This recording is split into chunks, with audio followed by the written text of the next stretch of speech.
So hello everyone and welcome to Adda 24/7 CLAT preparation और मैं हूं सचिन। आज हम बात करेंगे क्लैट एग्जाम की।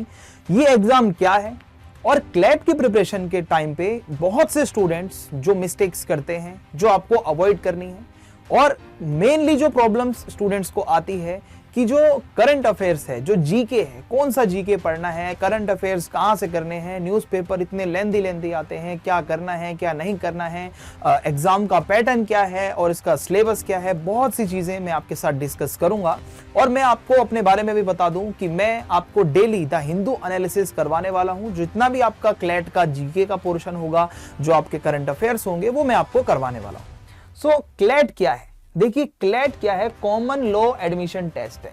ठीक है, अगर आपको 5 year integrated under graduate law programmes में एडमिशन लेना है, चाहे बीए एलएलबी हो, बीबीए एलएलबी हो, बीकॉम एलएलबी हो, बीएससी एलएलबी हो, तो उसके लिए आपको ये एंट्रेंस एग्जाम देना होता है। इसके अलावा इसको कंडक्ट कौन करता है? The consortium of national law universities, NLUs, क्योंकि यहां से आपको एडमिशन मिलता है एनएलयूज में, नेशनल लॉ यूनिवर्सिटीज में। सो नेशनल लेवल का एंट्रेंस एग्जाम है। स्टूडेंट्स के दिमाग में बहुत प्रेशर रहता है कि ये कैसे क्रैक करेंगे, कैसे हम एक एनएलयू ले पाएंगे।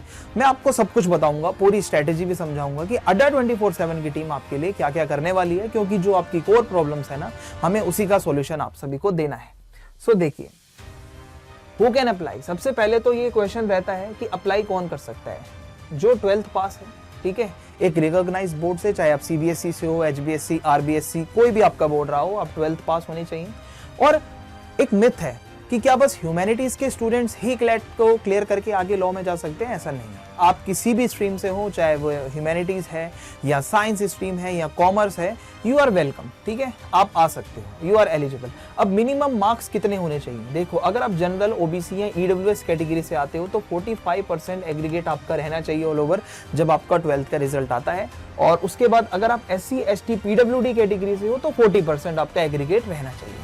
अब एज का क्या है? देखिए, no upper age limit and no limit on the number of attempts. ये इस एग्जाम की बहुत खास बात है कि आपकी एज कुछ भी हो, आप क्लैट के एग्जाम में बैठ सकते हो एंड कितने भी अटेम्प्ट्स आप दे सकते हो। तो इसका ये मतलब नहीं है भाई कि आपको 10-15 अटेम्प्ट देने हैं। हमारा गोल रहना चाहिए कि हमें एक ही अटेम्प्ट में ये एग्जाम क्लियर करके आना है। और जो 12th में अपीयर हो रहे हैं वो भी इसको दे सकते हैं। जब आपका रिजल्ट आएगा एडमिशन के टाइम पे, वो आपको सबमिट करना होगा। So open to all streams, equal opportunity for every student. ठीक है, हु कैन अप्लाई, ये आपको समझ में आ गया होगा इसकी एलिजिबिलिटी क्या है। अब इसका एग्जाम पैटर्न और इसका स्ट्रक्चर समझ लिया ना, तो समझ लो आपने आधा एग्जाम तो यहीं क्लियर कर लिया। क्योंकि बच्चों को गाइडेंस नहीं मिल रही है, यूट्यूब पे भी बच्चे भटकते हैं और हिंदू एनालिसिस या फिर न्यूज़पेपर एनालिसिस के नाम पर केवल रीडिंग होती है हर जगह पे। आपको रीडिंग नहीं करनी है, आपको सारे न्यूज़पेपर पढ़ के आईएएस नहीं बनना है। मैं आपको बताऊंगा कि कैसे कैसे क्या करना है। समझो, एक तो आपके पेपर का मोड ऑफलाइन है, पेन पेपर मोड है। टोटल 2 घंटे का एग्जाम रहेगा, 120 मिनट्स आपके पास होंगे एंड टोटल क्वेश्चंस 120 रहेंगे। मार्किंग स्कीम की बात करें तो +1 for correct and -0.25 for incorrect. अगर आप सही करोगे तो आपको 1 मार्क मिल जाएगा, अगर आपकी गलती हुई तो आपके -0.25 मार्क्स डिडक्ट हो जाएंगे। अब बात करें, ये जो क्लैट का एग्जाम आपका आता है, इसके सेक्शंस कितने होते हैं? लीगल रीजनिंग आपकी आती है, जहां से 28 to 32% क्वेश्चन रहते हैं। तो आप रफली एस्टिमेट मान के चलो 25% का वेटेज रहता है। एंड इसमें जो जितने भी लीगल सिनेरियोस होते हैं, हाइपोथेटिकल सिचुएशंस होती हैं, वो आपको बताई जाती हैं। उसके पीछे का जो लीगल लॉ होता है, कोई प्रिंसिपल होता है, वो आपसे पूछा जाता है। इसके लिए हमारी बहुत अच्छी फैकल्टीज हैं जो ऑलरेडी आपको पढ़ा रही हैं। अब बात करें करंट अफेयर एंड जीके की, तो देखिए ये 25% इसका वेटेज रहता है। अब जीके और करंट अफेयर में ही ज्यादातर बच्चों को कन्फ्यूजन आती है। लीगल का तो आप प्रिंसिपल्स कर लोगे, ठीक है, रीजनिंग भी आप कर लोगे, क्वांट्स भी आप कर लोगे, पर जीके ऐसी चीज है जिसने सही चीज को अगर नहीं देखा, exam structure, exam pattern, type of question asked in PYQs, तो आप भाई जीके में अपना टाइम वेस्ट करके आओगे। आपको यहाँ पे कोई लक्ष्मीकांत की पॉलिटी नहीं पढ़नी है, या आपको एंशिएंट इंडिया का कुछ भी इतना बड़ा लंबा चौड़ा कुछ नहीं पढ़ना है।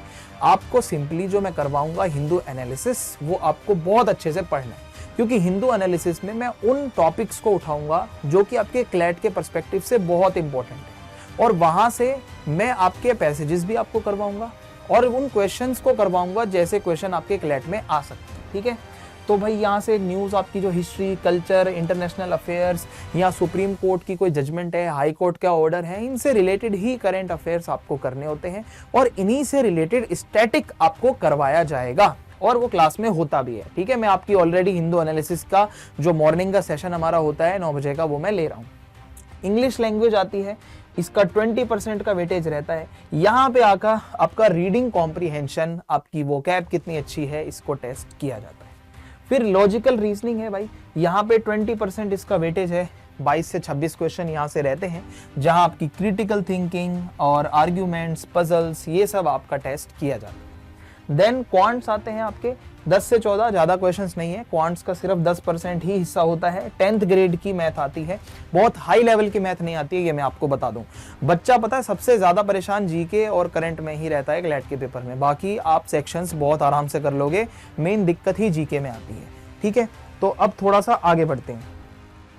क्लैट का सिलेबस क्या है, सेक्शन वाइज आपको मैं समझा देता हूँ। ठीक है, थोड़ा आपको एक इंडिकेटिव सिलेबस पता तो रहना चाहिए ना अपने को क्या क्या पढ़ना होता है। सो इंग्लिश लैंग्वेज में मेन आपका जो है कॉम्प्रिहेंशन बेस्ड रीडिंग, जो कॉम्प्रिहेंशन है, पैसेजेस, वोकैब्स, उसी पे बेस्ड क्वेश्चंस आपसे पूछे जाते हैं। और जो ऑथर की क्या टोन है, क्या उसकी भाई मतलब सेंट्रल थीम है, और एट द एंड उसकी समरी क्या बनती है जो पैसेज आया है, ये आपसे पूछा जाएगा। फिर करंट अफेयर्स की अगर हम बात करें तो आप कितने अवेयर हो कंटेम्प्रेरी इवेंट्स को लेकर, जो भी करंट अफेयर्स चल रहे हैं। डायनेमिक जीके आती है, ये आपको सबसे ज़्यादा इंपॉर्टेंट पॉइंट यही है कि जो करंट में है न्यूज़ में, उसी से कनेक्ट करके आपको जीके या स्टैटिक पढ़ना होता है। ठीक है, और सिर्फ कंटेक्सचुअल आपको जीके पढ़ना है, पूरी जीके नहीं पढ़नी है। और ब्रॉडली यहाँ पे history, polity, geography, arts and culture, international relations, इसी से रिलेटेड आपको न्यूज़ करवाऊंगा और इसी से रिलेटेड आपका स्टैटिक करवाऊंगा। फिर लीगल रीजनिंग आती है, ये क्या है कि आप किसी पैसेज में से उसके लीगल प्रिंसिपल्स को आइडेंटिफाई कर पाते हो या नहीं कर पाते हो। आपको एक सिचुएशन दी जाती है, प्रिंसिपल फैक्ट क्वेश्चंस आते हैं इसमें, लीगल एक्यूमेन आते हैं। ठीक है, मॉरल और पॉलिसी इंक्वायरीज इसमें आती हैं। ये आपके लीगल रीजनिंग के टीचर आपको बहुत अच्छे से करवा रहे हैं। फिर लॉजिकल रीजनिंग आती है, ठीक है, जो आपकी क्रिटिकल थिंकिंग को देखती है, आप पैटर्न समझते हो नहीं समझते, एनालिटिकल रीजनिंग आपको आती है या नहीं आती है, ये आपसे पूछा जाता है। फिर उसके बाद क्वांट्स आते हैं, याद रखना 10th ग्रेड तक के ही आते हैं, तो ज़्यादा आपको परेशान होने की ज़रूरत नहीं है। इसमें आपका ratio, percentage, average, profit loss है ना, और आपकी जो चार्ट्स, ग्राफ्स, टेबल्स, ये सब आते हैं। ज़्यादा हाईली एडवांस मैथ आपकी नहीं आती है। ये आपका सिलेबस है।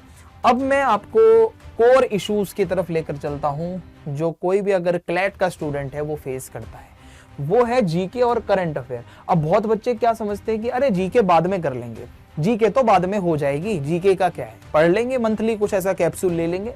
तो ऐसा नहीं है, बच्चे पोस्टपोन कर देते हैं, कई महीनों तक नहीं पढ़ते और बाद में पता चलता है वहीं पर अटक जाते हैं जाके जीके में ही, और या फिर मंथली के ऊपर ज़्यादा ही डिपेंड हो जाते हैं कि डेली नहीं पढ़ते। फिर एक साथ 30 दिनों की खबरें कहाँ से पढ़ लोगे भाई तुम, अगर तुम्हें डेली ही पढ़ने की हैबिट नहीं होगी तो बहुत प्रॉब्लम आएगी आपको। ये दूसरी गलती है जो बच्चे करते हैं। और न्यूज़पेपर को इग्नोर करना, देखो स्टूडेंट्स क्या करते हैं, या तो न्यूज़पेपर को रीड करने बैठ जाते हैं या उसको कंप्लीटली इग्नोर कर देते हैं, सोचते हैं मंथली या फिर 5-4 महीने का एक साथ कर लेंगे। तो नहीं हो सकता, क्योंकि बहुत सारा स्टैटिक जीके होता है। क्लैट का पेपर सीयूईटी वाला नहीं है कि आप याद कर लोगे फैक्ट्स और आपका काम हो जाएगा। नो, यहाँ पे आपको न्यूज़पेपर का एनालिसिस देखना मस्ट है, क्योंकि वहां से ही आपको डेली का स्टैटिक पता चलेगा और आपकी मेमोरी बिल्ड होगी। क्योंकि अगर आप एकदम से उठाओगे ना तो सब कुछ कचरा हो जाएगा दिमाग में। Treating current affairs as memory test, यहाँ पे रटना नहीं है, ना तो नाम आपको रटनी है ना डेट्स आपको रटनी है, फैक्ट्स नहीं आएंगे, मैं आपको बता रहा हूँ। आपसे कंटेक्स्ट, आपसे बैकग्राउंड, आपसे हिस्ट्री पूछी जाएगी वहाँ पे स्टैटिक जीके में। आपको ये नहीं पूछा जाएगा बिल्कुल सिंपल सा कि बता दो ये क्या था। सो यहाँ करंट अफेयर्स को आपको गलत अप्रोच के साथ अटेम्प्ट नहीं करना। और स्टैटिक जीके को कुछ स्टूडेंट्स कंप्लीटली भी इग्नोर कर देते हैं, सिर्फ करंट अफेयर याद करते रहते हैं, न्यूज़ में ये आया था, न्यूज़ में वो आया था।